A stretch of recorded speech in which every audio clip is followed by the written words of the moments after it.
Bonjour à toi et bienvenue sur Changer d'air. Je m'appelle Clément, je suis ingénieur et entrepreneur, mais surtout je me demande tous les jours ce que je vais bien faire de ma vie. Chaque semaine, je vais à la rencontre de celles et ceux qui changent le monde pour partager leurs histoires et ce qu'ils ont appris sur leur parcours. Alors si tu veux écouter ces histoires incroyables, si tu recherches ta voie dans ce monde complexe, ou si tu veux simplement avoir un impact positif et être heureux, alors ce podcast est fait pour toi. Bonjour Sébastien. Bonjour Clément. Écoute, merci, bienvenue et merci d'être au micro Changer d'air. Avec plaisir. T'es l'auteur, moi je t'ai découvert en découvrant ton livre Faire face à l'addiction aux écrans. T'es un spécialiste en psychologie des technologies du numérique, comme tu l'écris. Tu vas nous expliquer un peu plus. T'es le fondateur de l'Observatoire psychosocial du numérique. Donc c'est ça. On nous expliquera un peu plus la mission. Et donc, comme vous l'avez certainement compris dans le titre ou dans ce que Sébastien fait, on va parler des dangers des écrans et peut-être de ce qu'ils peuvent apporter, de l'addiction aux écrans, des mécanismes cognitifs, de l'utilisation de nos données. Enfin, on va parler de pas mal de choses liées au numérique et aux technologies. Et avant, j'aime toujours demander comment était l'enfance de Sébastien. L'enfance de Sébastien, elle était beaucoup à l'extérieur. Moi, j'ai beaucoup joué dehors. Okay. Voilà. Moi, en fait, quand je repense à quand j'étais petit, je jouais dehors. Je faisais des cabanes, je faisais du vélo, je jouais au basket, j'allais dans la forêt, je faisais du skate. Enfin voilà. Dans les Yvelines déjà. Jusqu'à 10 ans, 11 ans, j'étais à Vichy, dans l'Allier. Et après dans les Yvelines, ouais, tout à fait. Mais j'ai toujours eu la chance en fait d'avoir des extérieurs à côté de chez moi, soit un jardin, soit des parcs, soit la forêt. Donc j'ai toujours grandi à l'extérieur, je crois. Voilà. Ok. On partage ça. Sentiment de liberté. Est-ce que tu te sens particulièrement bien dans la forêt? J'ai grandi dans la forêt et je me sens très très bien. Ouais, je trouve qu'il y a quelque chose d'apaisant, de reposant et parfois des fois aussi un peu de mystérieux, quoi. Ouais. C'est-à-dire voilà. Ouais, tu sais jamais si tu vas tomber sur un animal, sur un truc. Enfin voilà. Moi, j'aime bien la forêt, mais j'aime bien la nature d'une manière générale. Mais je me sens bien dans la forêt. Ouais. Et quel type de scolarité? Comment tu finis par être finalement? Comment tu t'orientes dans le soin? Wow. Alors ma scolarité. Faut pas que mes enfants ils écoutent trop, quoi. Mais en fait, j'ai pas été un très bon élève jusqu'à quasiment la fin du lycée, quoi. C'est-à-dire moi je suis arrivé souvent c'est qu'en fait moi j'étais très heureux à jouer, quoi, à m'occuper avec mes potes et tout, et j'ai pas tout de suite vu l'intérêt de travailler à l'école. Alors après, je dis ça, mais souvent ce que je dis, c'est que j'ai l'impression d'avoir été un peu un oublié de l'éducation nationale. C'est-à-dire, j'ai l'impression d'être passé à travers les mailles du filet, parce que je suis quand même arrivé malgré tout. À l'époque, c'était la première scientifique, que j'ai redoublé lamentablement. Enfin bon, c'était un peu une pause. Je pense que j'avais besoin de ça. Et puis après, donc j'ai fait ma première et c'est en terminale où j'ai commencé à travailler en fait au deuxième trimestre de terminale. Et là, en fait, effectivement, une fois que j'ai commencé à travailler, j'ai bien travaillé, j'ai eu des bons résultats. Donc après, je me suis engagé dans un cursus de kiné. Tu te rappelles pourquoi tu as fait ce choix ou pas? Alors à l'origine, c'est parce que je voulais être ostéopathe. Okay. Et que comme moi, je suis très vieux, à l'époque, on pouvait pas faire directement des études d'ostéopathie directement après le bac. Il fallait faire soit kiné, soit médecine. Et comme j'étais quand même malgré tout encore un peu feignant, je me suis dit je vais pas faire médecine pour finalement faire de l'ostéo. Donc j'ai fait kiné. J'ai aimé ça, j'ai adoré mes études, j'ai travaillé en néonatologie, j'ai adoré ça, vraiment, j'ai trouvé ça passionnant. Et puis malgré tout après je suis parti en ostéopathie, j'ai fait mes études d'ostéopathie et puis à la fin des études d'ostéopathie, j'ai découvert la psychologie sociale. Sur un site, je sais pas si ça existe toujours, mais je pense qu'on peut lui rendre hommage. Je crois que c'est psychologiesocial.com ou psychologie-sociale.com. Enfin, voilà, et qui expliquait des théories de psychologie sociale, des expériences et tout. Et j'ai trouvé ça fascinant en fait. Qu'est-ce que c'est la psychologie sociale? La psychologie sociale, c'est en fait l'étude des personnes, mais en contexte en fait, l'étude des influences d'une personne sur l'autre, d'un groupe sur l'autre, des interactions, voilà. Donc c'est pas la psychologie d'un individu tout seul isolé, c'est la psychologie des groupes, des fonctionnements des populations, voilà. Et j'ai trouvé ça fascinant, et donc j'ai regardé comment on pouvait étudier ça, parce qu'au début je me suis dit moi je voulais juste étudier, je savais pas. Et allez, et j'avais trouvé à la fac de Paris 8, ils faisaient en fait un cursus d'enseignement à distance pour rentrer en licence, voilà. Donc je suis rentré là-dedans. C'était donc Alors, t'étais kiné à ce moment-là? J'étais kiné Ok. et ostéo. Voilà. Donc moi je bossais, j'avais les enfants aussi. Donc t'es hyper curieux. Ouais, en fait, En même temps que ton ouais. métier, tu te dis je vais me former à la psychologie sociale. Ouais. C'est parce que En t'aimes fait, bien je le suis tombé sujet. amoureux de cette discipline, vraiment. Voilà. Et donc j'ai commencé une licence, donc c'est de la psychologie générale, mais il y avait de la psychologie sociale aussi dedans. Et donc j'ai fait une première année. Je me suis dit tiens, on va faire la deuxième, puis la troisième, et puis le master, et puis voilà. Donc oui. je suis devenu psychologue social. Excellent. Psychologue social du travail, des ressources humaines et des risques psychosociaux. En fait, voilà, c'est l'intitulé précis de mon. Voilà. Mais je conseillerais pas aux jeunes aujourd'hui d'attendre le deuxième trimestre de terminale pour commencer à travailler, parce que avec Parcoursup aujourd'hui c'est juste complètement rédhibitoire en fait. Ouais. C'est-à-dire que je sais très bien qu'aujourd'hui avec ce fonctionnement-là, un dossier sur Parcoursup en fait c'est trop tard, parce que il y a la première qui compte, le premier trimestre de terminale qui compte. Donc moi, en fait, j'étais directement éliminé, quoi. Donc voilà, ne faites pas ce que j'ai fait, les enfants, c'est pas bien. Travaillez tôt, et en plus, ça évitera des soucis à vos parents. Voilà. C'est joli. Avant de passer sur cette partie même psychosociale et écran, qu'est-ce que tu as retenu de tes études et ce que tu fais de ce que tu fais aujourd'hui en kiné, en ostéo? Qu'est-ce que je retiens? J'ai appris beaucoup de choses, hein. C'est des cursus qui sont très riches. Mais j'ai appris en fait le contact avec l'autre en fait. Ok. Voilà. Et je pense que c'est aussi ça qui m'a un peu donné envie d'étudier la psychologie, c'est que beaucoup de fois en fait, pas des fois, mais même la plupart du temps, on n'est pas toujours formé. Enfin à mon époque c'était le cas dans les écoles paramédicales. À certains aspects de la relation à l'autre, à certains aspects de la position de soignant, etc., etc. Donc moi aujourd'hui j'enseigne ces disciplines en école de kiné parce que les programmes ont changé depuis, et je trouve ça très bien. Voilà. Donc c'est ça que j'ai appris après. C'est des métiers qui sont assez riches, hein, donc on apprend beaucoup de choses au début. Ouais, c'est très très dense comme métier, quoi. Mais on est sans arrêt en contact avec l'autre dans une relation qui est toujours biaisée. Donc c'est voilà, on apprend ça en fait. Ok.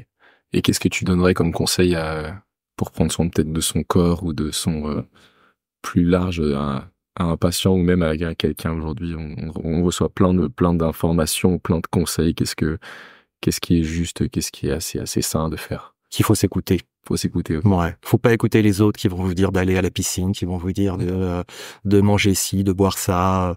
Écoutez-vous, quoi. Faites. Même pas un peu la science qui nous dit attention, ça c'est bien de manger. Si, bien sûr, mangez pas trop gras, trop salé, trop sucré, dormez. Mais au-delà de ça, en fait, c'est prenez du temps pour vous, pour faire ce qui vous fait plaisir. Okay. Ça, je crois que c'est fondamental. Je sais pas si je suis très bien placé pour dire ça, mais je crois que c'est assez fondamental et qu'il y a quelque chose d'assez ressourçant. Hein. Pour le coup, comme je suis aussi psychologue du travail, on sait très bien hein, que pour éviter le burn-out, toutes les complications qui sont liées au stress professionnel, il faut prendre du temps pour soi, pour faire des choses qu'on aime faire. Hein. Quoi que ce soit, hein, si vous aimez faire de la poterie, faites de la poterie. Si vous aimez aller marcher, allez marcher. Si vous aimez regarder des vidéos, des films... faites ça, mais faites des choses qui vous font plaisir à vous et pas des choses que vous aurez lu qu'il faut faire parce que quelqu'un a décidé que c'était bon pour vous, quoi. Voilà. Merci. Et c'est en psychologie sociale où tu as commencé à t'intéresser à la partie numérique, écran? Ouais, c'est sur la fin de mon master où j'ai commencé à me poser des questions par rapport à ça parce que moi-même j'étais beaucoup trop sur Facebook. Parce que moi je suis un vieux, donc moi j'allais beaucoup sur Facebook à un moment. J'allais beaucoup sur Facebook aussi. Bon, ça va. J'y vais encore un peu trop. Et en fait, je me suis retrouvé piégé à certains moments tu sais, t'es sur ton fil d'actualité, là, hop, tu fais bon, c'est bon, et puis tu remets le téléphone dans ta poche, et puis tu le ressors quasiment instantanément, et tu regardes des trucs que tu viens de voir, quoi. et tu te dis mais en fait à un moment il y a un truc qui est pas normal, tu vois. Moi à ce moment-là vraiment je me souviens, j'ai fait exactement l'analogie avec le fumeur, tu sais, qui s'allume une nouvelle cigarette avec celle qu'il a pas encore éteinte, quoi. Tu sais, il l'allume avec son mégot encore chaud, quoi. Et je me suis dit en fait, il y a un truc qui est quand même très bizarre là-dedans. On évoquait encore tout juste l'addiction, les choses comme ça à ce moment-là, enfin, mais c'était pas encore très clair. Et moi, j'ai commencé à me poser des questions. Et puis, ben, moi, j'avais des enfants qui étaient pré-ados, enfin voilà, tu vois. Et donc, tu sentais un peu la difficulté qui allait arriver dans la vie perso aussi, qui fait que tu commences à te poser des questions. Ouais. Et puis, donc, j'ai commencé à m'y intéresser, mais de manière un petit peu au début plus personnelle que professionnelle, quoi. Donc au début, c'était vraiment face à ta propre situation. Ouais, exactement. Ouais, il se passe quelque chose. Il faut Exactement. que je comprenne. C'était une envie de comprendre ou une envie de changer? Les deux. Parce que je suis assez convaincu que pour pouvoir changer efficacement, en fait, il faut comprendre ce qui t'arrive. Ok. Voilà, c'est un petit peu le but de mon activité un peu aujourd'hui, quoi. C'est d'informer les gens pour qu'ils comprennent mieux et qu'ils soient plus à même d'agir comme il faut. Ok. On va, avant de parler de tous les problèmes du numérique, est-ce que tu peux nous dire selon toi ce que peut apporter les écrans et aujourd'hui ce qu'apportent déjà les écrans en positif? Ah bah les écrans, ils apportent quand même énormément de choses, hein. C'est vrai que j'ai tendance à en dire du mal parce que on connaît tous les effets secondaires. Parce qu'on connaît les effets positifs, mais c'est vrai qu'il y a plein de choses qui sont vraiment bien. Il y a des personnes qui sont à mobilité réduite, soit parce qu'elles sont handicapées, soit parce qu'elles sont âgées, qui sortent un peu de l'isolement comme ça. C'est-à-dire que c'est quand même beaucoup plus facile aujourd'hui pour une personne à mobilité réduite de faire ses courses, de se faire livrer, de faire des démarches administratives. Ça, c'est vrai pour tout le monde aussi, hein. On est bien content de plus être obligé d'aller passer des heures à la sous-préfecture ou à la préfecture pour faire immatriculer sa voiture. Enfin, on le fait sur Internet. Les impôts. Ouais, alors ça, les impôts. Non, mais si, ceci dit, c'est presque vrai. C'est-à-dire que je trouve qu'aujourd'hui, tu fais il y a la satisfaction quand tu as fini de remplir ta déclaration sur les impôts où tu es presque content de l'avoir fait. Moi, on m'a toujours décrit les impôts comme quelque chose une montagne. Ouais. Aujourd'hui, je clique sur 3 boutons, ouais. je valide que les chiffres sont bons. bons. C'est ça. Et c'est fini. C'est vrai. C'est quand même, je me rappelle de mes parents qui passaient les week-ends tu vois, ça c'est vraiment un effet positif. T'as quand même un gain de temps. Les réseaux sociaux, c'est aussi un moyen de réunir les gens quand ils sont très à distance. Tu vois, moi les parents de ma femme, de moi, en fait, c'est très facile de communiquer avec eux. Ils communiquent avec les enfants. On poste des photos quand on va en vacances. Enfin, tu vois, il y a quand même un truc qui réunit. Et puis, ça a aussi permis des changements sociétaux, des révolutions avec les printemps arabes, tu vois, et des lanceurs d'alerte, des choses comme ça. Donc, il y a vraiment des choses positives. Et puis, il y a aussi des psychologues cliniciens qui ont montré que des gens qui étaient, par exemple, malades, ils pouvaient tirer du bénéfice à communiquer via les réseaux sociaux, via certains forums, via certains systèmes de chat. Ça pouvait leur provoquer du bien-être, en fait. Donc, voilà. Très intéressant. Après, on peut discuter de ça sur un point de vue un petit peu plus social, mais en tout cas, voilà, il y a des effets positifs. Voilà, il y a des accès à la culture, il y a des accès au savoir, il y a des accès à plein de choses, quoi. Donc voilà, il y a vraiment du positif avec les écrans, avec le numérique. J'en dis beaucoup de mal, mais je suis toujours bien conscient de ce que ça nous apporte aussi, quoi. Merci. Merci. Bon, maintenant, si on parle de l'addiction aux écrans. Ouais. Tu me disais que c'était même selon toi, quels sont les critères qui montrent que c'est une addiction ou en fait que ça n'est pas réellement une addiction? Alors, ce qu'il faut toujours préciser, parce que sinon j'ai toujours mes confrères, mes consoeurs qui me tombent dessus, hein, c'est que aujourd'hui, officiellement, l'addiction aux écrans, aux portables, aux smartphones, au numérique, tout ce qu'on veut, c'est pas officiellement reconnu comme étant une pathologie par la communauté internationale. Voilà. Comme une pathologie. Ouais, c'est-à-dire qu'aujourd'hui, c'est pas reconnu. C'est-à-dire que quand on parle d'addiction aux écrans, d'addiction au numérique, c'est impropre. Ok. Voilà. Hein? À cause du critère de sevrage. Alors, à cause de, voilà, en fait, si tu veux, une addiction, ça doit répondre à plusieurs critères. Hein. Donc, ça, en fait, il y a Laurent Carilla, hein, qui est un des grands addictologues français, par exemple, lui, il décrit l'addiction avec les 5 C, donc il doit dire que c'est une consommation qui doit être continue, compulsive, donc avec le phénomène de craving, on doit avoir des pertes de contrôle, et que on doit avoir des conséquences négatives à tout ça, donc voilà. Et puis, donc ça, c'est les critères de base. Et puis, ça, il doit aussi y avoir, hein, selon les critères de l'OMS, par exemple, hein, un syndrome de sevrage et puis un syndrome d'accoutumance, qui fait que le syndrome d'accoutumance, c'est le fait que tu vas être obligé de consommer toujours de plus en plus pour avoir les mêmes effets. Tu vois, c'est pour ça que par exemple, le fumeur, au début, il fume une cigarette, il a la tête qui tourne, et puis au bout de quelques années, il lui faut 3 paquets pour avoir le même effet. Donc ça, c'est le phénomène d'accoutumance.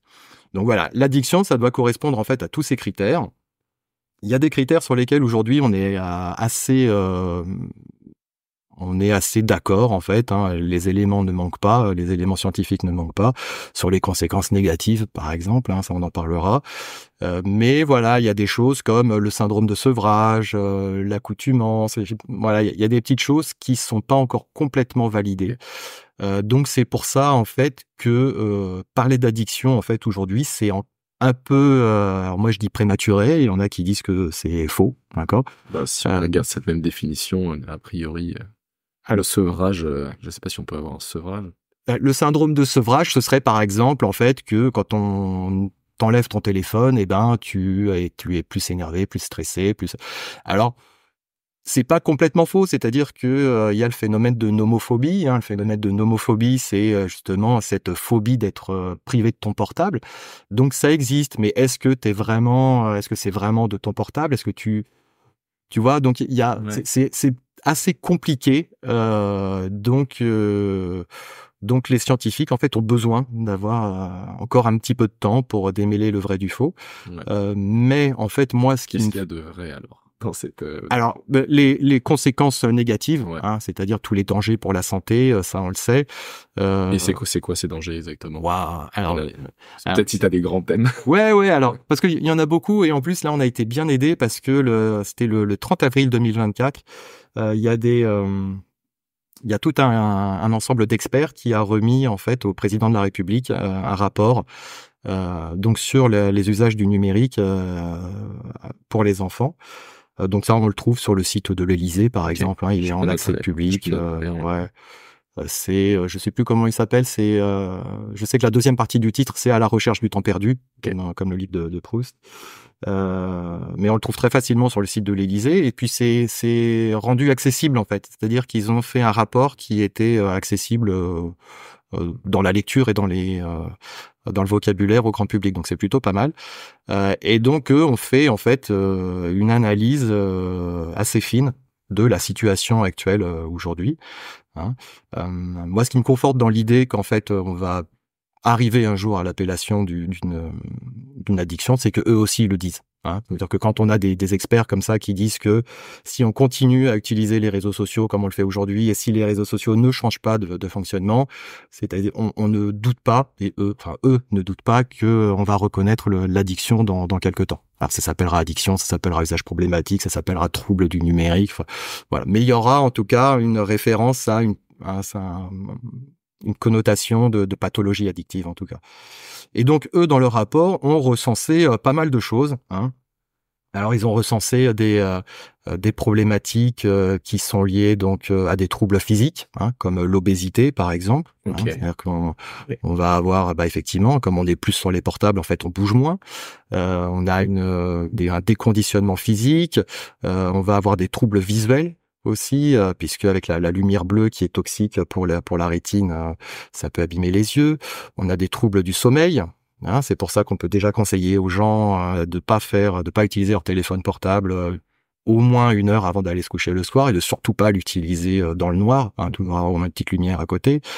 Donc voilà, on a des troubles de la dépression, enfin des troubles dépressifs, on a des troubles anxieux, on a du stress, on a des troubles d'attachement entre les parents et les enfants, c'est-à-dire que les parents qui sont sans arrêt sur leur téléphone portable en fait sont moins présents pour leurs enfants.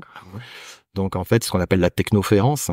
Donc en fait, on a des enfants qui ne reçoivent pas l'attention de leurs parents parce que moi j'appelle ça les parents présent-absent en fait. C'est-à-dire qu'ils sont physiquement présents, mais en fait ils sont pas disponibles, ils sont absents. L'attention est sur, voilà, exactement. sur leur téléphone. Donc il y a l'enfant qui est à côté, et il y a des chercheurs qui filment, hein, enfin qui font des études là-dessus où c'est assez étonnant de voir, voilà, on met les parents avec leur téléphone portable et puis l'enfant est à côté, il essaye par différents moyens d'attirer l'attention de son parent, mais le parent est pas très disponible, quoi. Donc ça crée des troubles de l'attachement chez l'enfant, et après on sait que les troubles d'attachement, ça va avoir des répercussions à l'âge, à l'adolescence, à l'âge adulte, avec tout un tas de problématiques psy différées. On a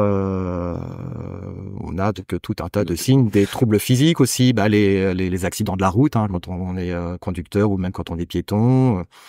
Voilà, donc il y a pas mal de choses, des troubles de l'attention, de la mémoire, Oui. Voilà. Tous les troubles psy. Ouais, donc il y a beaucoup de choses en fait qui en découlent. Il y a certaines choses dont on est sûr aujourd'hui, qui sont écrites dans le rapport. Il y a des choses dont on est un peu moins sûr, mais bon, il y en a quand même déjà suffisamment dont on est sûr pour qu'on puisse dire, en tout cas, dans le cadre il y a un danger. Ouais, qu'il y a un vrai danger dans le cadre d'une consommation, alors d'une consommation qui est un peu intensive, hein. C'est pas parce que vous allez regarder une fois Facebook que vous allez être malade, quoi, d'accord. Donc est-ce qu'il y a dans ce rapport il y a un peu un volume ou un taux d'utilisation? C'est très compliqué parce qu'en fait déjà ce qu'il faut comprendre aussi surtout, hein, c'est que c'est souvent ça qui crée un peu une ambiguïté ou une incompréhension. C'est qu'en fait, c'est pas le smartphone qui a un problème, c'est pas Internet le problème, c'est ce que tu vas en faire. Ouais. Hein, incriminer le smartphone ou Internet, c'est comme aller reprocher à la seringue de l'héroïnomane d'être à la source du problème, ou à la bouteille de la personne alcoolique d'être le problème. Non, c'est pas vrai. C'est ce qui est dans la bouteille, c'est ce qui est dans la seringue. D'accord ? Ouais.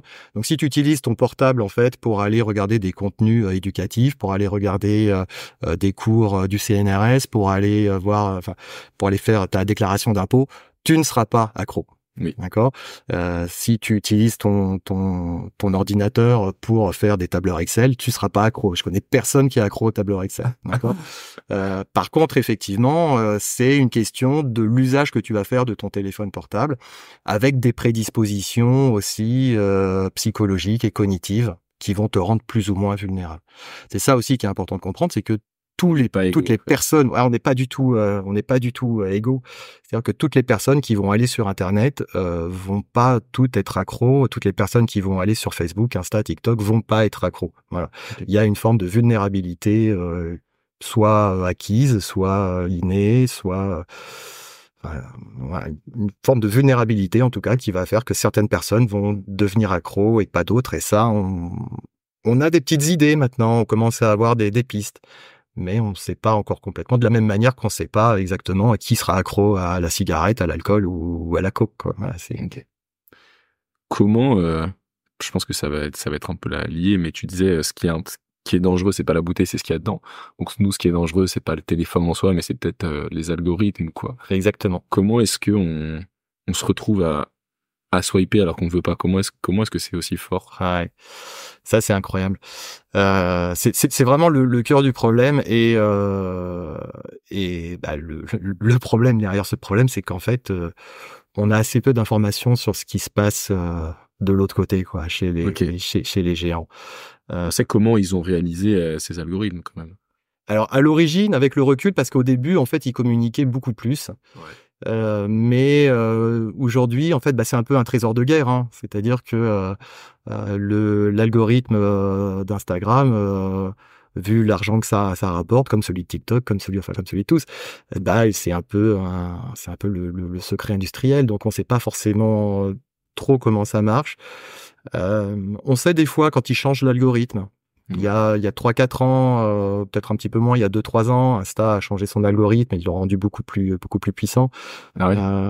Et donc, on sait quand même, tu me disais qu'ils utilisent nos failles psychologiques. Et en fait, voilà, donc on sait un petit peu ce qu'ils utilisent, mais parce qu'on a des chercheurs qui travaillent sur le système. Moi, j'ai découvert ça, en fait, on en parlait tous les deux, hein, dans un documentaire sur Netflix qui s'appelle Derrière nos écrans de fumée. Donc en anglais c'est The Social Dilemma. Moi je l'ai vu, en fait, c'était pendant le confinement. Et c'est là en fait où j'ai commencé à comprendre effectivement l'utilisation des biais cognitifs et de tout un tas de choses dans les algorithmes, hein. Et ça m'a absolument fasciné. Moi, c'est ça qui m'a donné envie d'écrire mon bouquin. C'est qu'en fait, à l'issue de ce documentaire, ouais, il m'avait donné des pistes, mais j'avais pas tout, donc je voulais absolument comprendre. Pour ceux qui n'auraient pas vu le documentaire, j'essaye de résumer, tu me Ouais, dis si je reste des choses. En gros, on explique que derrière les algorithmes, il y a des milliers d'ingénieurs et une IA dont le seul objectif, c'est de te faire revenir sur ton téléphone.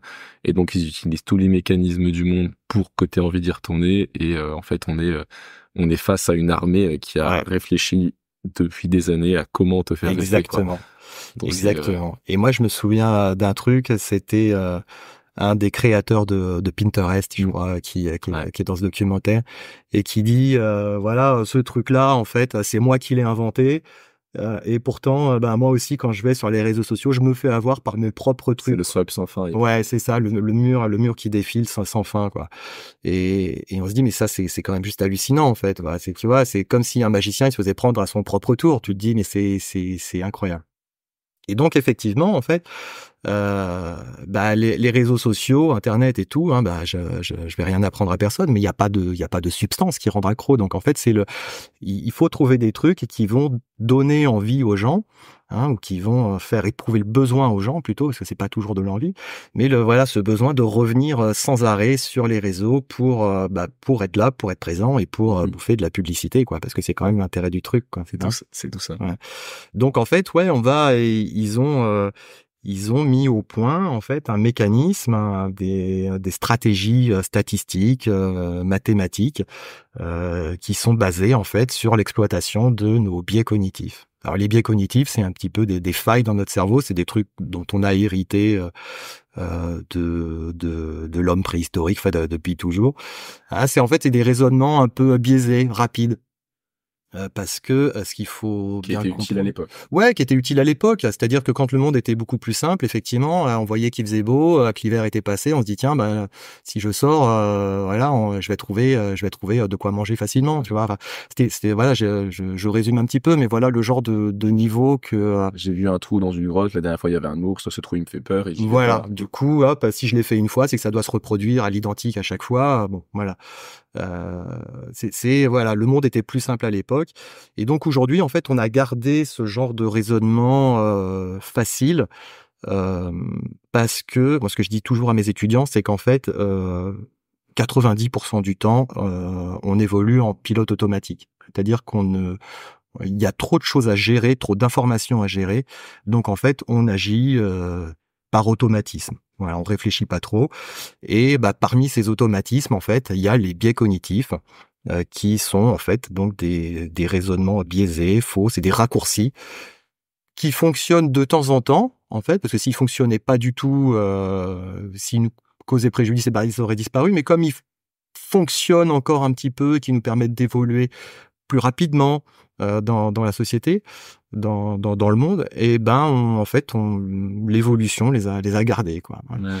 Et donc en fait, comme c'est des raccourcis un peu erronés, des erreurs de raisonnement, des choses qui font qu'on va agir sans réfléchir, et ben il y a des ingénieurs, des psychologues qui ont appris en fait à exploiter ces failles. Donc il y en a plusieurs, les réseaux sociaux, enfin les différents réseaux sociaux exploite un peu différents biais cognitifs. Il y en a beaucoup des biais cognitifs, hein. C'était Albert Moukaber, hein, qui a écrit un livre qui s'appelle comment il s'appelle Votre cerveau vous joue des tours. Ah oui. Voilà, qui est un très bon livre. Ça, donc il explique voilà les biais cognitifs. Et je crois qu'il y en a, je sais plus combien il en a recensé. Je crois plus de 100, il me semble. J'ai 200 en tête, mais bon, Certainement. mais il y en a beaucoup. Après, il y en a qui se ressemblent, il y en a qui sont pas toujours complètement avérés, mais bon, il y en a beaucoup. Donc il y a de la matière pour les ingénieurs, les psychologues des réseaux sociaux. Ok. Ok.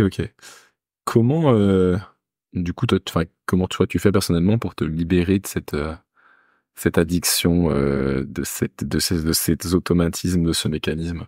Alors comment je fais? Alors en fait, moi j'ai quasiment arrêté d'aller sur Facebook en fait.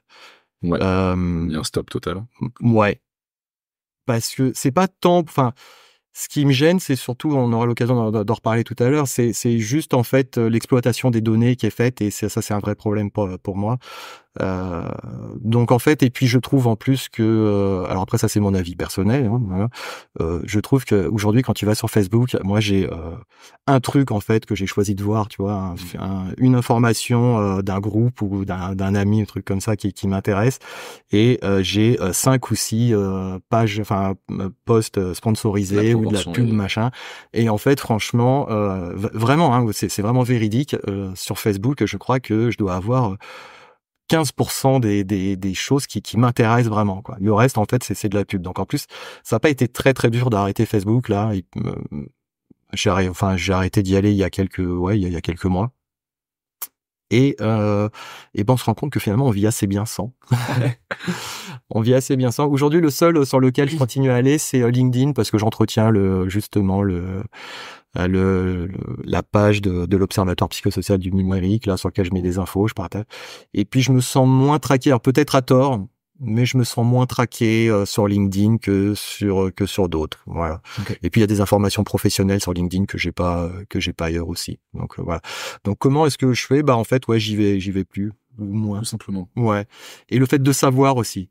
Tu vois, on disait tout à l'heure, le fait de savoir un petit peu les mécanismes, le fait de savoir comment ça marche, le fait de savoir pourquoi ça marche, surtout. Ouais. Okay. Ça, c'est des choses qui aident. Je suis d'accord. Qu'en fait, quand tu te renseignes sur après avoir regardé les autres écrans de fumée, t'as plus du tout envie d'aller sur le téléphone. Ouais. Alors que, bon, après, au bout de 48 heures, c'est un peu oublié. C'est la puissance de ces outils, tu vois. C'est fou. Hein. Ouais. Mais après, il y a un vrai problème aussi. C'est la problématique de ça. C'est que, le téléphone portable, il a une utilité. C'est un outil de malade. Tu vois, c'est que t'en as besoin pour checker tes mails, t'en as besoin pour regarder tes comptes en banque, t'en as besoin. Donc forcément, en fait, tu vas avoir un moment l'obligation de prendre ton téléphone, de l'avoir dans la main, de l'allumer.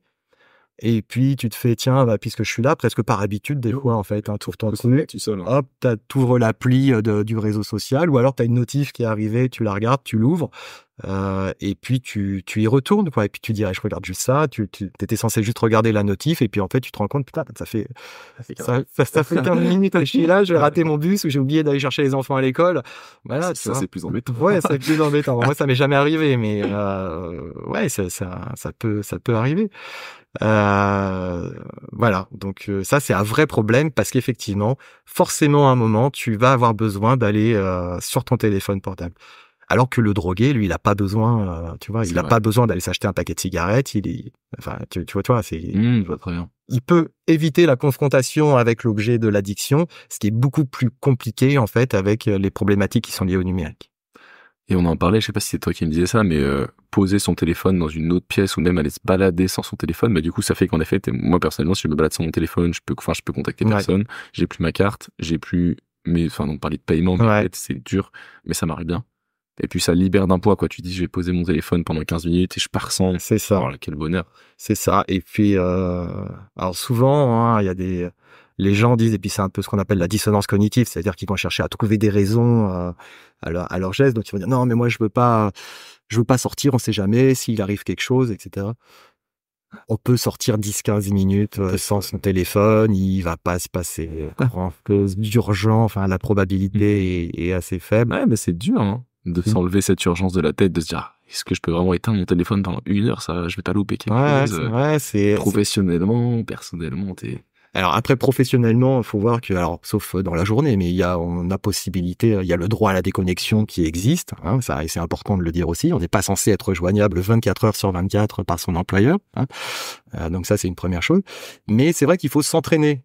Il faut se désintoxiquer un peu de son téléphone portable parce que il faut pas en être l'esclave, quoi. Hein, d'accord. Il faut bien conserver en tête que l'outil, c'est le téléphone, quoi. C'est pas nous qui sommes l'outil des grandes plateformes numériques. Donc voilà, allez acheter du pain sans votre téléphone portable. A priori, il se passera pas grand-chose. Sortez, allez faire une petite balade avec vos enfants sans vos téléphones portables.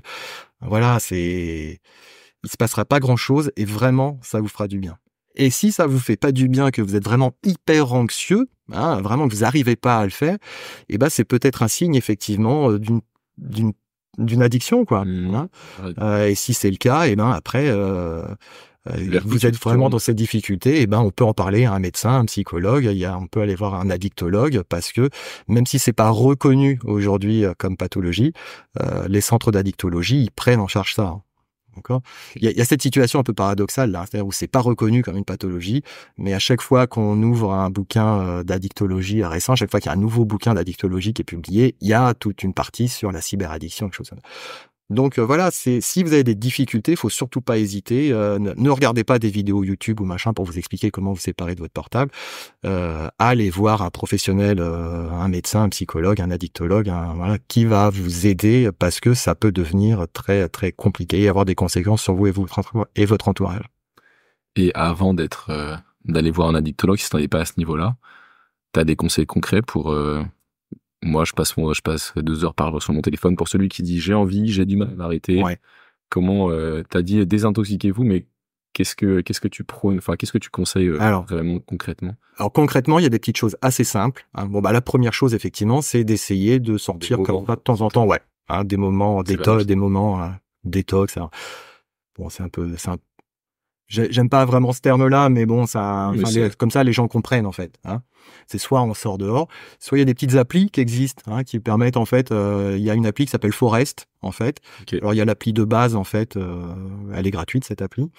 Il y a l'appli de base en fait, où en fait comme ça on décide qu'on va verrouiller son téléphone 15-20 minutes. Alors c'est un verrouillage relatif, hein, c'est-à-dire que si vous avez absolument besoin de vous en servir, vous pouvez déverrouiller l'appli.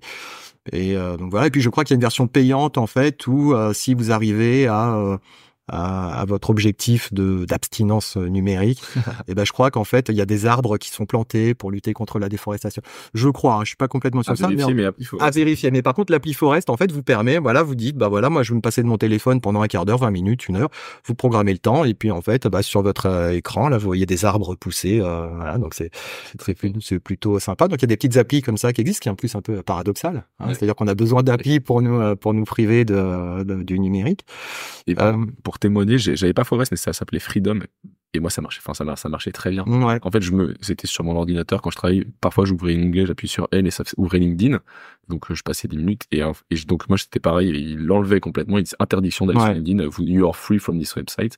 Et c'est génial quoi, t'appuies tout LinkedIn et là tu te retrouves face à un non et tu vas bien jouer et tu repars. C'est ça. Tu vas faire une balade. Et puis ça permet aussi en fait quand tu prends ton téléphone, des fois presque de manière complètement réflexe, hein, parce qu'en fait on déverrouille notre téléphone entre 150 et 200 fois par jour, tu vois. Donc ça évite le truc où tu vois ton téléphone posé, tu le prends dans la main et puis tu l'ouvres, tu regardes une appli complètement par réflexe, c'est-à-dire que là tu prends ton téléphone, tu vois l'appli, ah oui non c'est vrai, hop, et tu le reposes en fait. Ouais. Donc c'est un petit rappel en disant tu dois être abstinent. Et en t'entendant dire ça, ça me rassure parce que je me mets beaucoup je me flagelle, mais je me en veux tout le temps en disant t'as encore pas assez tant de temps, mais en fait on est tous face à. Alors faut être extrêmement, faut se déculpabiliser, hein, c'est ce que tu disais tout à l'heure, hein.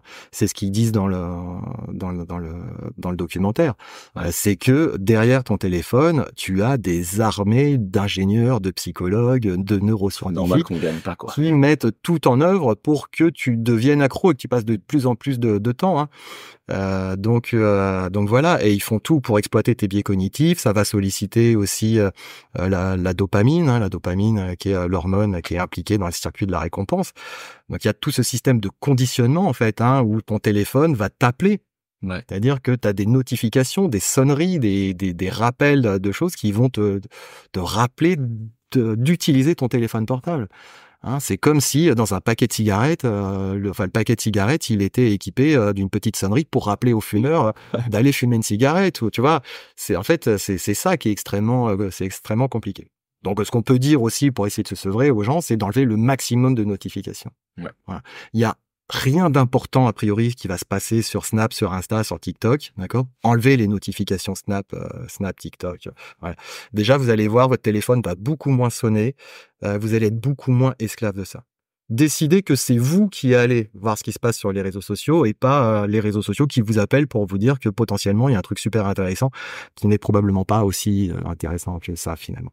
Mais ça voilà, donc et ça en fait c'était c'est une des premières choses, c'est-à-dire qu'on va se laisser conditionner par nos téléphones. Hein, c'est le conditionnement, tu sais, c'est en fait avec un stimulus qui à l'origine était un stimulus neutre. Hein, et ben on en a fait un truc qui va déclencher une réaction chez nous. Et maintenant, en fait, la sonnerie du téléphone portable, et ben va déclencher chez nous des comportements qui ont été créés par les experts du numérique.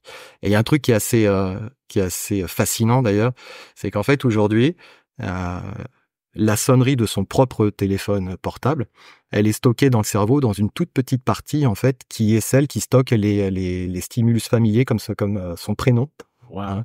Et en fait donc la sonnerie quand votre téléphone sonne, mais votre téléphone, hein, pas forcément celui du voisin, en fait ça va déclencher une réaction complètement réflexe du cerveau, exactement la même que quand vous entendez votre prénom. Dans une foule ou ouais. Ça c'est ce qu'on appelle il y a une expérience assez sympa qui s'appelle l'expérience de l'effet cocktail party, ça s'appelle. L'effet cocktail party, c'est en fait vous êtes dans une soirée avec d'autres gens et puis il y a un peu un brouhaha, vous êtes avec une ou deux personnes, vous discutez. Et puis vous entendez pas forcément la conversation qui est à côté, c'est un peu c'est un peu brouillé, mais il suffit que la personne en fait personne dans le groupe d'à côté prononce votre prénom pour que votre attention soit inévitablement attirée. Voilà, il y a une forme en fait de radar spécial qui détecte votre prénom, alors que ce soit à l'oral mais aussi à l'écrit. Et donc en fait, c'est exactement pareil pour votre téléphone portable. Quand votre sonnerie sonne, ça va activer cette zone qui traite les stimulus familiers et inévitablement votre attention est attirée et vous allez avoir envie d'aller voir ce que c'est. C'est trop intéressant. Donc c'est pour ça qu'il faut vraiment essayer de limiter au maximum les notifications. Enlever les notifications. Hein, laisser les notifications des messages, les notifications des trucs importants. Vous pouvez effectivement recevoir les messages des enfants de la famille, mais enlever les notifs TikTok, Snap, Facebook, Insta. Il n'y a pas grand-chose de fondamental dessus, quoi. Ok. Enfin pour moi. Hein. Oui, voilà, oui. Parce que moi c'est pas mon boulot. Mais voilà, enlevez-en au maximum. Ok. Donc moment détox. Ouais. Appli blocage, ça marche super bien. Ouais, ça marche bien. Ça.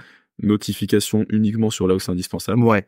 Moi, je trouve que le côté déculpabilisation que tu as dit tout à l'heure, il est important parce que c'est dur de se battre si on est tout le temps en culpabilisation.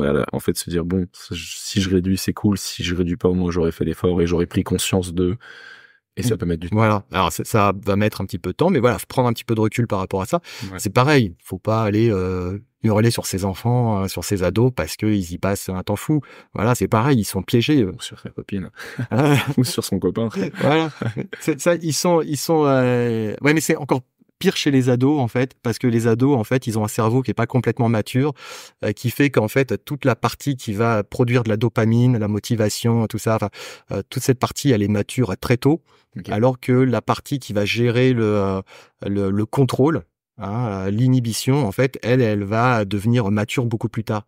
Donc, en fait, ils ont un cerveau, en fait, qui fait que ils vont tout de suite tomber accro des mécanismes et tomber dans le piège des réseaux sociaux, mais ils n'ont pas, en fait, la maturité du cerveau qui va leur dire pop, tu t'engages dans un comportement qui est pas tout à fait adapté. Voilà. Donc, chez les ados, c'est encore pire. Voilà. Donc, oui, les ados, ils sont facilement piégés par ces mécanismes-là. Après, il y a une remise en question aussi. Peut-être que c'est les parents qui ont pas su gérer ou pas pu gérer. Mais encore une fois, moi, je suis très déculpabilisant par rapport à ça.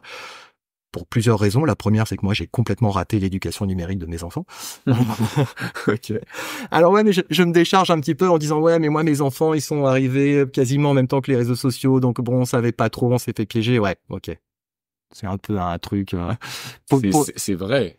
Ouais, c'est un peu vrai, c'est-à-dire que à notre époque, en fait, on n'a pas vu arriver les trucs. TikTok, ça s'appelait Musical.ly à l'époque. C'était un petit truc où on faisait où les ados faisaient des chorégraphies de danse et tout. On voyait pas le mal. Et puis c'est devenu ce que c'est devenu. Et puis voilà. Mais donc voilà, donc il faut être tolérant avec ces ados qui se font piéger. Oui, et je disais donc déculpabiliser les parents. Hein, donc moi, j'ai été très mauvais. Et puis l'autre chose, c'est que toujours pareil. Derrière, il y a des scientifiques qui font en sorte que les ados ils tombent dans le panneau, quoi. Hein, voilà, c'est comme ça et que ça prend du temps. Que les ados, ils ont aussi besoin d'aller sur sur les réseaux sociaux, hein, parce qu'on parlait des bénéfices, hein, en préambule là tout à l'heure.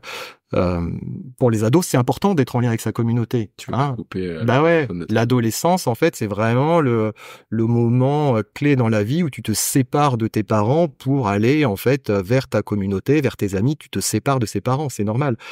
Donc, en fait, voilà, c'est les réseaux sociaux, c'est un moyen pour eux de rester en contact avec sa communauté, et c'est le moyen moderne de le faire, voilà.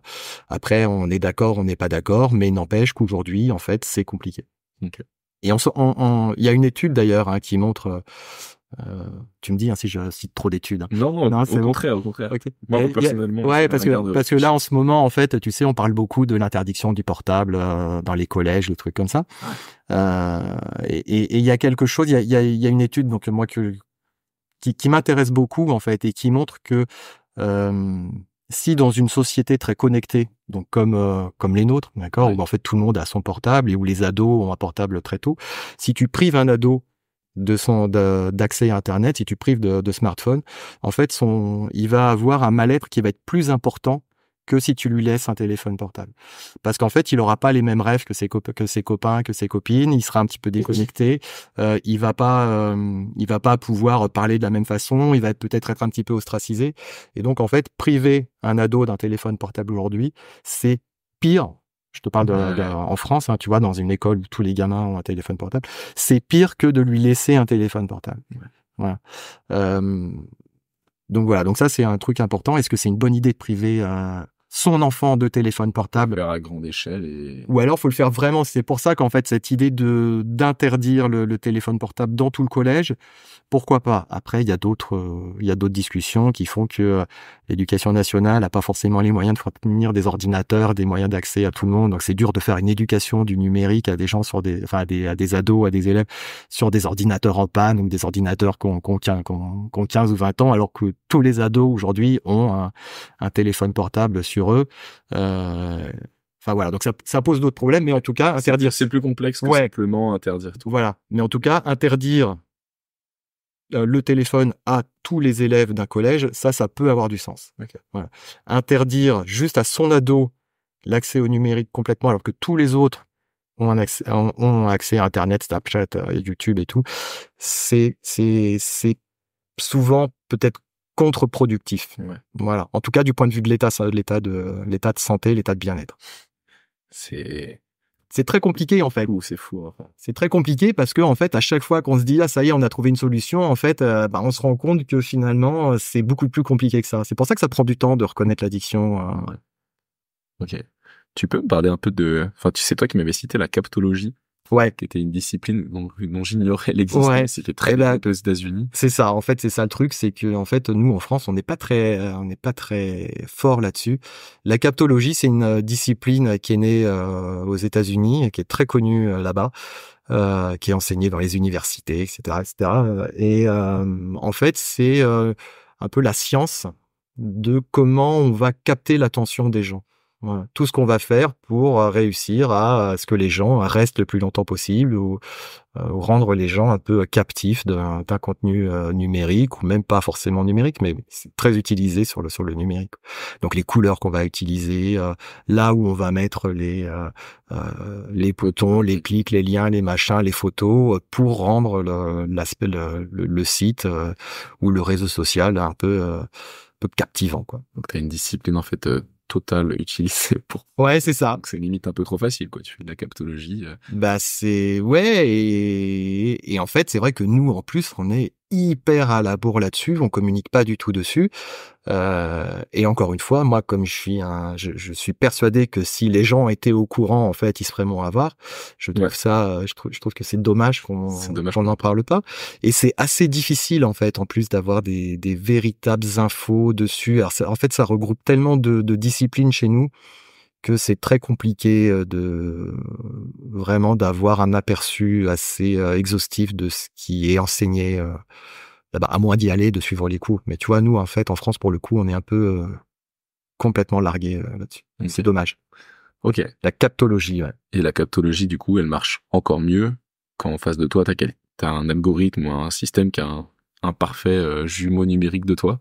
Ouais. Comment font les réseaux sociaux pour faire un jumeau numérique Ah, ça pour moi c'est le véritable problème. En fait, souvent, effectivement, on parle beaucoup de la santé, de la santé mentale, de l'addiction, etc. Ce qui est un véritable problème, ça c'est évident.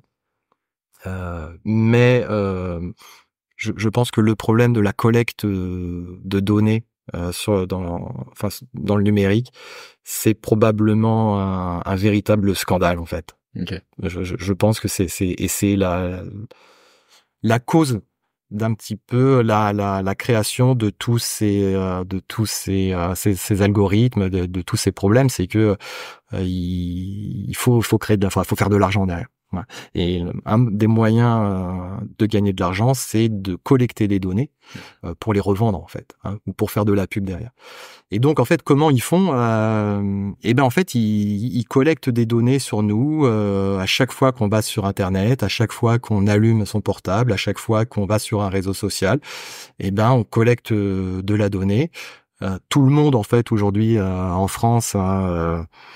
Quand on va sur un site internet, on nous demande déjà si on accepte les cookies ou pas, hein, tu vois, parce que en fait c'est déjà une collecte de données. Donc moi je dis à tout le monde refusez les cookies, d'accord, refusez les cookies. Les essentiels quand tu peux. Ouais, voilà. Alors normalement aujourd'hui hein, en France avec la loi RGPD, normalement le site est obligé de rendre les choses aussi faciles pour accepter que pour refuser les cookies. On voit que dans la réalité, c'est pas toujours vrai et que tu as déjà en fait le bouton accepter les cookies qui est pas de la même couleur que continuer sans accepter, qui est des fois juste un petit truc dans un coin du pop-up là. Donc en fait, il y a déjà une vraie différence par rapport à ça.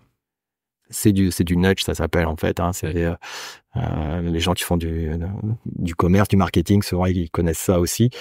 Du neuromarketing. Du neuromarketing, voilà. Et en fait, on va faire en sorte que les gens ils agissent d'une certaine façon juste parce que voilà, c'est de la manipulation, mais c'est pas toujours malveillant. Non. Hein. Il y a l'exemple qu'on donne souvent parce que c'est un exemple assez marrant. C'est dans les toilettes, je crois, c'est dans une gare aux Pays-Bas, Amsterdam, je crois, hein, ou dans les pissotières pour les garçons. En fait, ils ont dessiné une mouche hein, pour qu'en fait ils se sont rendus compte que quand ils faisaient ça, et ben les hommes en fait ils visaient la mouche avec leur urine et ils en mettaient moins partout à côté. Tu vois, voilà. En fait c'est bête, mais ça voilà. En fait, on va faire un petit truc qui est voilà un stimulus neutre, mais qui va faire que les gens ils vont viser la mouche en allant aux toilettes ou quand il y avait le Covid, on mettait des lignes par terre et puis inconsciemment nous on se mettait chacun à une ligne, tu vois, pour respecter les espaces, voilà. Donc en fait c'est ça, on va agir en fait de manière complètement réflexe, automatique en fait avec ces stimulus là. Pourquoi je te parlais de ça? On parlait des profils et des jumeaux numériques. Ah oui, voilà, c'est ça. Et donc en fait, oui, c'était parce que à cause des cookies. Ouais, voilà. Donc c'est ça en fait, hein, le fait que les boutons soient pas de la même couleur, en fait, quand on arrive, on est pressé d'aller sur le site, on agit de manière automatique, on voit le bouton qui est le plus coloré, on va appuyer dessus et en fait, là pour le coup, vous acceptez de donner, vous savez pas quelle donner, vous savez pas qui pour en faire, vous savez pas quoi. Voilà. Enfin, on sait à peu près quoi. Nous vendre des trucs, ou alors en fait, swiper, ouais, mais on sait pas exactement quoi, tu vois. Oui. Ça reste une bonne. J'ai sur le site là, sur le site de l'Observatoire psychosocial du numérique, je donne l'exemple à un moment d'un journaliste de France Info qui avait demandé ses données à Google et qui s'est retrouvé avec des milliers et des milliers de données. Il dit en fait, Google a conservé mes données heure par heure depuis que j'ai un téléphone portable. Et il y a, c'est pareil, j'avais vu il y a un reportage qui est disponible encore en plus sur Internet qui s'appelle Un monde 5 étoiles. Je crois que c'est sur les plateformes, je crois que c'est sur la plateforme de France Télé, je crois. Je mettrai le lien. Ouais. 5 étoiles. Je l'ai mis moi en lien, c'est pareil sur le site de l'Observatoire, donc il y est aussi.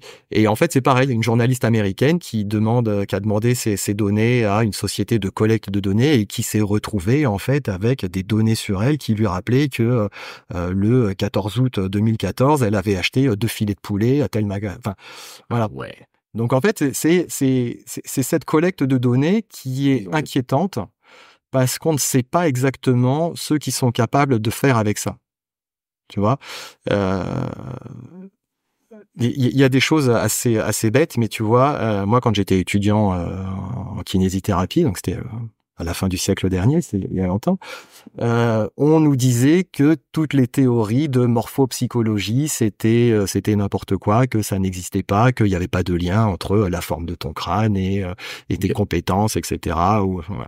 C'est ça la morphopsychologie, c'est un lien. Ouais, c'est le lien entre la forme de ton corps et tes capacités cognitives, ta psychologie, etc. Tu vois, ouais. C'est des choses qui faisaient fantasmer tous les scientifiques depuis. Qui a eu longtemps existé. On disait en fait tu peux reconnaître quelqu'un en fonction de sa forme de tête, de nez. Voilà, donc c'est ça. Et en fait, pendant très longtemps, il y avait cette espèce de truc, mais qu'on n'arrivait pas à prouver, quoi. Et en fait, aujourd'hui, donc on a un chercheur qui s'appelle Michel Kosinski, qui avait montré à l'époque que, en utilisant donc les données que Facebook voulait bien partager avec les scientifiques, qu'ils arrivaient en fait avec la masse de données, parce que c'est ça qui fait la différence, hein, avec la masse de données, qu'ils arrivaient en fait à partir d'une photo à savoir si tu étais un homme ou une femme. Ça a priori, on va dire ça, on peut le faire. Mais pour une intelligence artificielle, c'est pas non plus évident, tu vois. C'est-à-dire qu'ils ont réussi à bien savoir ce qui faisait la différence, mais ils arrivent aussi à déterminer ton orientation sexuelle en fonction de ta photo. Tu vois, il y a d'autres caractéristiques comme ça qui sont données. Hein, c'est pareil, je l'ai mis sur le site de l'Observatoire. Et en fait, c'est la masse de données qui fait que tu ne sais pas ce que ça va. Visuel ou justement non, en fait, il y a aussi... non, ils peuvent savoir tout ce que tu fais en fonction de ce que tu fais, quoi. Une des premières études de Kosinski, c'était justement de montrer que Facebook, à l'époque, donc c'était une époque en plus où sur Facebook, il y avait juste le bouton j'aime. Hein, il n'y avait pas toutes les différences d'émoticônes, là, toutes les réactions différentes. Kosinski, il avait dit que globalement, donc il y avait un petit crescendo, mais qu'au-delà de 300 likes sur Facebook, Facebook te connaissait mieux que tu ne te connaissais toi-même. Voilà. 300 likes, c'est hyper rapide. Hein. C'est-à-dire que tu fais un like par jour, en moins d'1 an, Facebook te connaît mieux que tu ne te connais toi-même. Voilà. Donc il sait ce qui va te faire réagir, il sait avec qui tu vas réagir. Et puis aujourd'hui c'est beaucoup plus fin. Hein. C'est-à-dire qu'en fait, nous on était un peu bêtes à l'époque. On disait ouais mais bon il y a des fois je suis obligé de mettre j'aime alors que c'est parce que j'aime pas. Donc voilà. Et puis Facebook a fait attendez on va arranger le truc. Donc maintenant vous avez le droit de vous mettre en colère, vous avez le droit d'être triste, vous avez le droit d'être solidaire. Donc nous on était contents, mais Facebook était super content. C'est-à-dire que ça permettait une finesse encore plus grande. Tu vois. Donc, le nombre de likes que tu vas faire, ceux que tu vas liker, comment tu vas réagir, ça donne de la donnée. Et puis, il y a tout ce qui va être aussi ta manière de t'exprimer quand tu postes quelque chose. Ok. Voilà. Des choses assez basiques, mais tu vois, le fait que tu emploies le mot altitude, par exemple, dans un de tes posts, ça montre que tu habites plutôt en montagne. Parce que tu vois, nous, on est en région parisienne. C'est vrai que j'emploie assez peu les mots altitude dans mes posts, tu vois. Voilà. Tu vois, c'est des petites indications comme ça. C'est sur la manière dont tu vas formuler les choses, les virgules. Et même que derrière nos écrans de fumée, il dit qu'il enregistre ce que tu fais en swipant. Donc, en fait, si t'es en train de swiper sur des vidéos, il va dire il a passé une seconde sur cette vidéo là, donc en fait les trucs d'humour il aime pas, il adore ça, donc en fait la viande il adore, on va lui montrer plein de vidéos de viande. Exactement. Il sait exactement la vitesse à laquelle tu fais défiler ton mur d'actualité, en fait ton fil d'actualité, c'est déjà des informations. T'as pas besoin de vraiment liker, en fait tu peux dire je suis en train d'avoir Facebook et tout, je like pas. Non, en fait ils savent quand même. Et c'est quoi alors de quoi sont capables en fait tu vois donc déjà ils ont ces données. Alors tu vois donc déjà en fait avec la masse de données qu'on leur apporte en fait le problème c'est qu'on n'est pas complètement certains de ce qu'ils savent faire, mais tu vois, donc ils sont capables de prévoir donc ton orientation sexuelle, ils sont capables de savoir, donc aux États-Unis, Kozinski a montré que ils étaient capables de savoir républicain ou démocrate, mais sans l'exprimer. C'est-à-dire qu'en fait, ils font des corrélations entre t'as liké telle ou telle série, et ben on sait que statistiquement, si tu aimes telle ou telle série, t'as plus de probabilité d'être républicain que démocrate. Tu as aimé tel livre, et ben t'as plus, tu vois. C'est des liens en fait statistiques qui font qu'aujourd'hui ils sont capables de faire énormément de choses et de prédire énormément de choses. Et on ne sait pas exactement. Tu vois, ça pose un vrai problème éthique, c'est-à-dire que jusqu'à l'apparition des réseaux sociaux, quand il y a un chercheur qui faisait de la recherche, qui avait des résultats, en fait, il partageait ces résultats avec la communauté scientifique. Là, aujourd'hui, en fait, ça, c'est un vrai, encore une fois, c'est un trésor de guerre. Hein, et ce que les statistiques, les corrélations qu'ils font, en fait, ils ne les partagent pas. Hein. Donc on sait pas vraiment ce qui se passe. En tout cas, ce qu'on sait, c'est que ça a pour but, en fait, de savoir très précisément qui nous sommes, individuellement, pour pouvoir nous proposer des publicités adaptées. Ça, c'est le terme sympa, tu sais. Quand ils te demandent est-ce que vous êtes capable pour partager des données avec nous pour qu'on vous propose de la publicité ciblée, personnalisée, hein, et ben en fait, tu peux te dire ah bah ouais c'est super parce que quitte à avoir de la publicité, je préfère avoir de la publicité qui me soit adressée et qui m'intéresse plutôt que d'avoir de la publicité pour un truc qui me concerne pas. Ça peut être vrai. C'est ce que j'ai déjà tenu comme discours dans ma vie. Ouais, non mais après c'est vrai, mais c'est parce que ça t'est vendu comme ça. En fait, le problème, c'est que c'est malhonnête aussi. C'est-à-dire que la publicité va être tellement adaptée, et ça fait partie des travaux de Kozinski aussi, c'est que la publicité va être tellement adaptée qu'elle va être en fait personnalisée pour toi. C'est-à-dire que si tu regardes Instagram le soir à côté de la personne avec qui tu partages ta vie, vous tombez tous les deux en même temps sur une pub pour, je sais pas, Crédit Agricole, Société Générale, enfin ou n'importe quelle banque par exemple, d'accord. C'est vraiment un exemple, hein, d'accord. Donc vous voyez une pub pour le même la même entreprise au même moment, et ben cette pub ne sera pas forcément la même parce qu'elle sera adaptée en fait à ton profil psychologique. Et ça fait que tu vas être plus enclin à cliquer sur la publicité et éventuellement donc à souscrire, donc à dépenser de l'argent. Et en ces périodes de écologie, consommation, sobriété, en fait, ça va à l'opposé de ça, quoi. Même si tu voulais être sobre et tu voulais moins consommer, en fait, on va te proposer des trucs tellement géniaux que tu vois, oui, ça. Ah bah ouais. Ça marche très bien. Et en fait, on te le propose de manière un peu malhonnête, orientée, en sachant que, voilà, cette publicité, elle va aller titiller un truc en toi qui va dire oui. Tu vois, par exemple, si t'es très écolo, eh ben, encore une fois, je dis n'importe quoi, on va te dire, bah, le Crédit Agricole, c'est une banque qui réinvestit 3% machin dans la reforestation, tu vois. Ouais. On va te proposer le truc comme ça. Alors, tu veux plein d'argent, on va te dire Crédit Agricole fait x1000 sur votre fortune. Exactement. Tu vois, voilà, c'est ça. Et c'est ça qui est un petit peu malhonnête parce qu'on ne sait pas forcément. Donc ça, c'est une des conséquences en fait de cette collecte de données. Et après, on sait aussi que cette collecte de données, elle peut servir et elle a déjà servi en fait à manipuler des foules. Alors il y a le scandale Cambridge Analytica, hein, qui est donc une société comme ça. Je vais mettre du conditionnel toujours, hein, parce que moi je veux jamais de problème, hein, j'ai pas les preuves en main, mais qui aurait été impliqué en fait dans des manipulations de masse au moment d'élections à Trinidad et Tobago, qui aurait été impliqué dans l'élection de Donald Trump en 2016, hein, en envoyant en fait des messages extrêmement ciblés à des gens en fait qui avaient été repérés comme des indécis, hein, donc on leur avait envoyé du contenu exprès pour les convaincre d'aller dans le centre de l'élection de Donald Trump. Envoyer la bonne pub à la bonne personne, tu peux envoyer la bonne pub qui fait voter aussi. Exactement. Et puis, donc, il y aurait le Brexit aussi qui aurait été un peu manipulé de cette manière. Donc, c'est des choses qui sont extrêmement inquiétantes parce que donc, on se rend compte qu'il y a dans les mains de quelques personnes, hein, comme ça, un pouvoir qui est extrêmement colossal. Donc, c'est ça, en fait, l'enjeu de la collecte de données. C'est de nous proposer du contenu. Bon, déjà, qui va nous plaire pour nous faire rester le plus longtemps possible. Hein, donc, en fait, voilà, tu regardes, comme tu disais tout à l'heure, 3 vidéos sur l'écologie, ou 3 vidéos sur la Terre plate, ou 3 vidéos sur machin. Et puis, le réseau social va te dire, ah bah voilà, donc lui, il aime ça, donc on va te proposer que des vidéos sur la même thématique.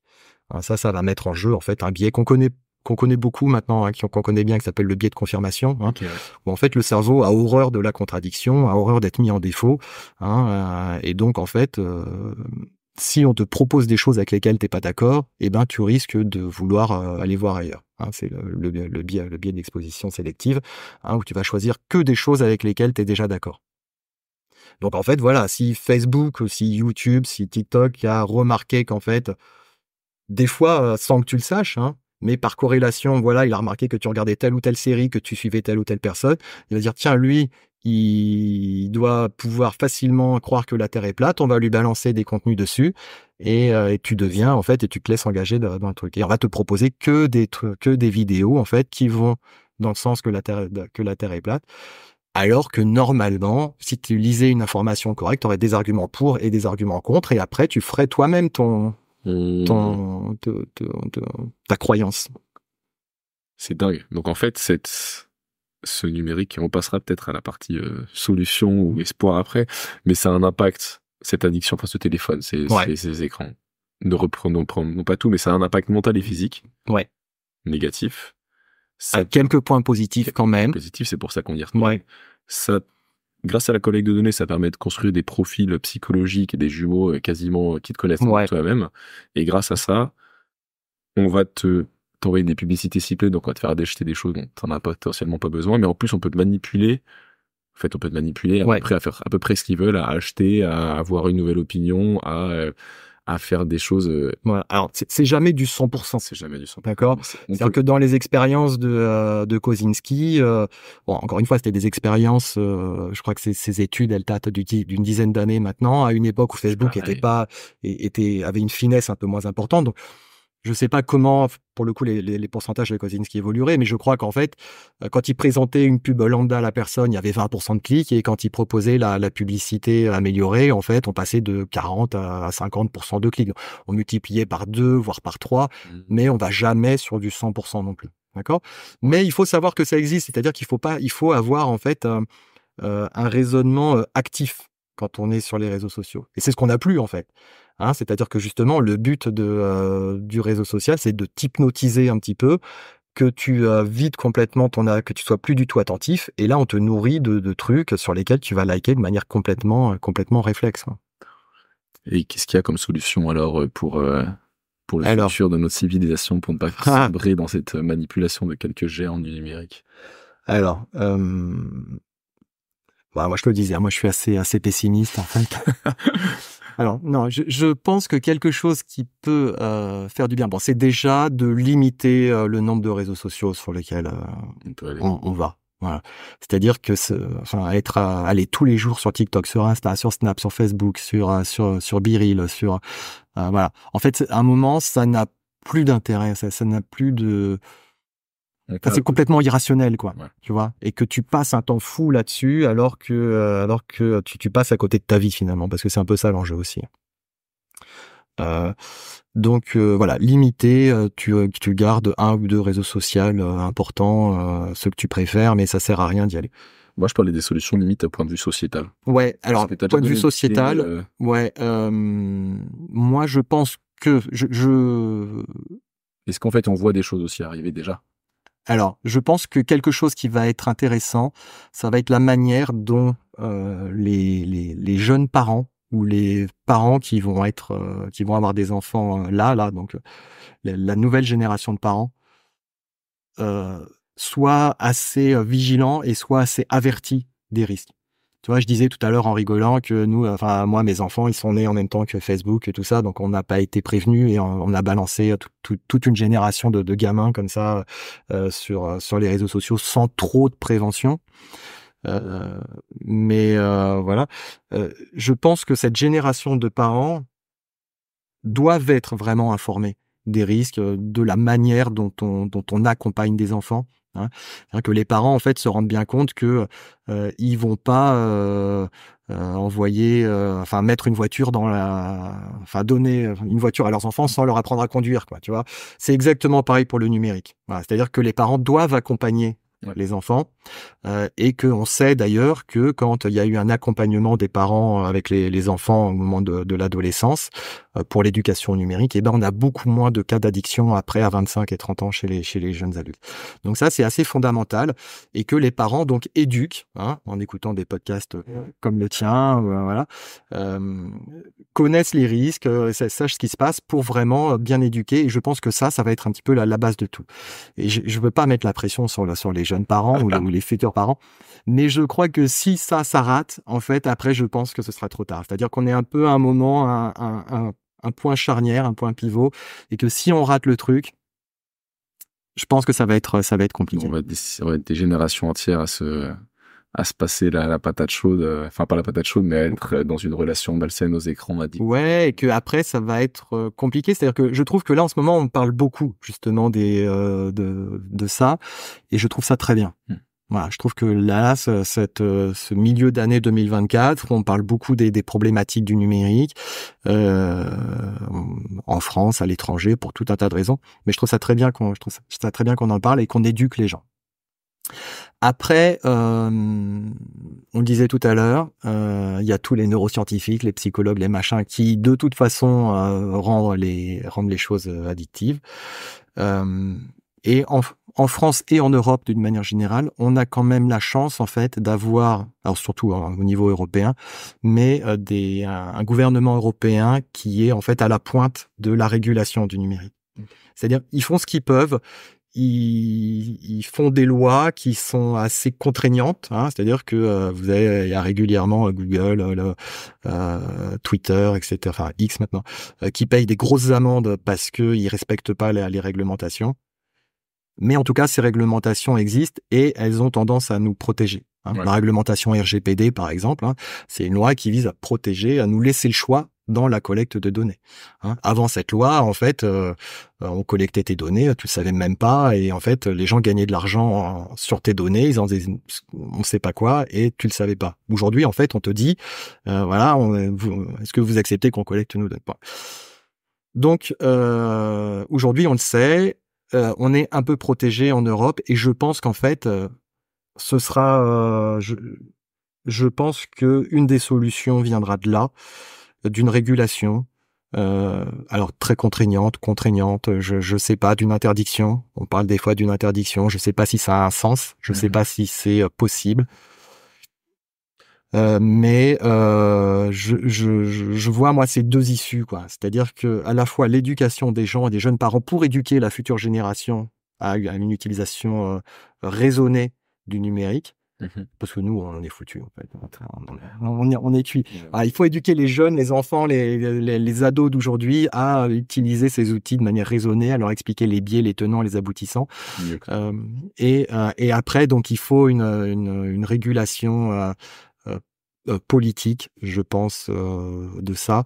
Je pense que ça a pas de sens de dire d'interdire les réseaux sociaux, de dire on interdit avant 11 ans parce que on va pas aller chez les gens pour vérifier si s'ils respectent cette interdiction ou pas. Enfin, c'est très compliqué en fait. Tu vois, c'est pour ça que je pense que la véritable issue, ça va être d'éduquer les jeunes, d'éduquer les enfants.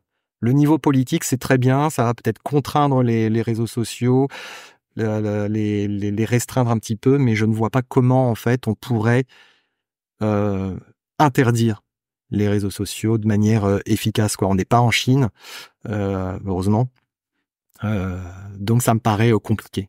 Il y aura toujours quelques parents qui vont dire oui, bah vas-y, prends la tablette, regarde ton truc. C'est voilà. Ça en fait. Et pour le coup, s'il y en a 2 ou 3 dans une classe qui regardent, ils vont avoir des rêves que les autres n'ont pas. Donc les autres vont être plus, tu vois, vont avoir un mal-être plus important. C'est ce qu'on disait tout à l'heure. Donc en fait, voilà, tu vois, c'est un peu c'est soit en fait tout le monde joue le jeu, soit en fait malheureusement on se dit bon bah tant pis. Et puis peut-être que s'il y en a que 3 qui sont accros à leur téléphone, ils vont être un peu tout seuls. Ils pourront pas jouer avec les autres dehors parce qu'ils auront pas les rêves du monde réel. Peut-être. On peut espérer. Peut-être. On peut. Ça c'est la version optimiste. Voilà. En fait, ce que je trouve ça intéressant, donc tu dis il y a deux clés, il y aura l'éducation. Nous-mêmes éduquer les enfants pour qu'ils aient une relation saine et qu'ils puissent avoir les moyens de se défendre. Mais malheureusement, Et en fait, je pense à ma copine qui est médecin et qui tous les jours voit des enfants de 2 ans et qui passent une heure avec un téléphone devant les yeux. Il y aura des gens qui n'auront pas cette éducation et c'est là où la régulation va quand même limiter et protéger ces gens-là, quoi.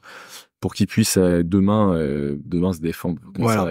À condition effectivement que cette régulation soit possible. Parce que tu vois déjà aujourd'hui en fait normalement il y a la majorité numérique qui est à 15 ans. Normalement avant 13 ans tu peux pas accéder à certains réseaux sociaux seul en tout cas. Rien de plus facile que de biaiser le truc. Ben, tu vois la régulation elle a quand même la limite d'avoir la participation active des parents, tu vois.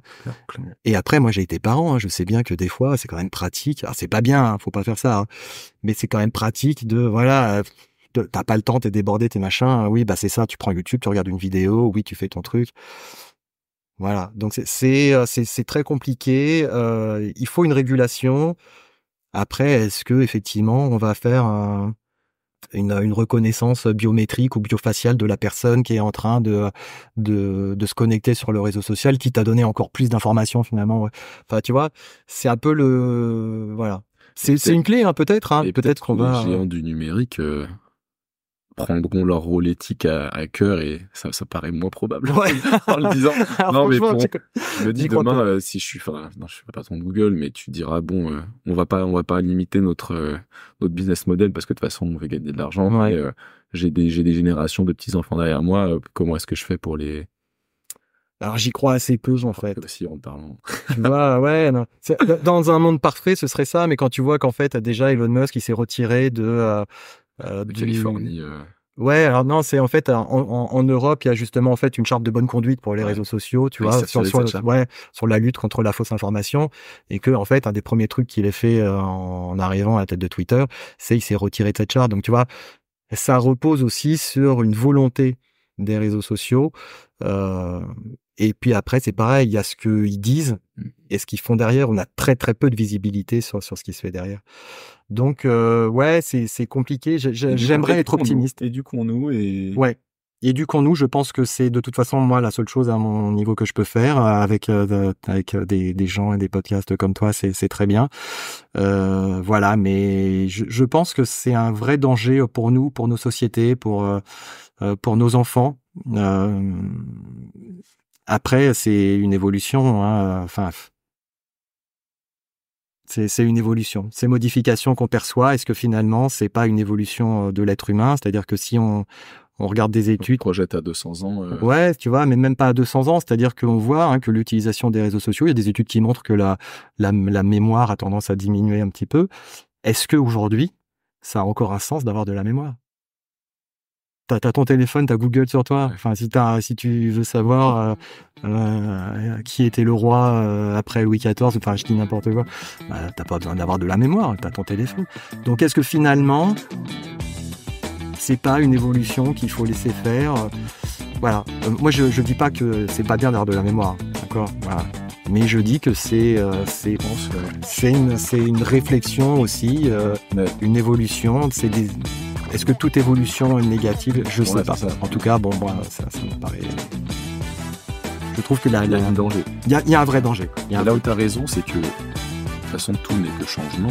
En fait, et puis les Gaulois, c'est des trucs qu'on fait bien, ils ont fait des trucs qu'ils font pas. Et donc, faut voir ce qui dans ce changement est vraiment profondément dangereux et négatif. Et qui va juger de ça. Mais puis, il faut aussi, comme tu as dit, accompagner. Et puis, de toute façon, demain, tout le monde aura le téléphone dans la main. Et faut voir ce qu'il y a.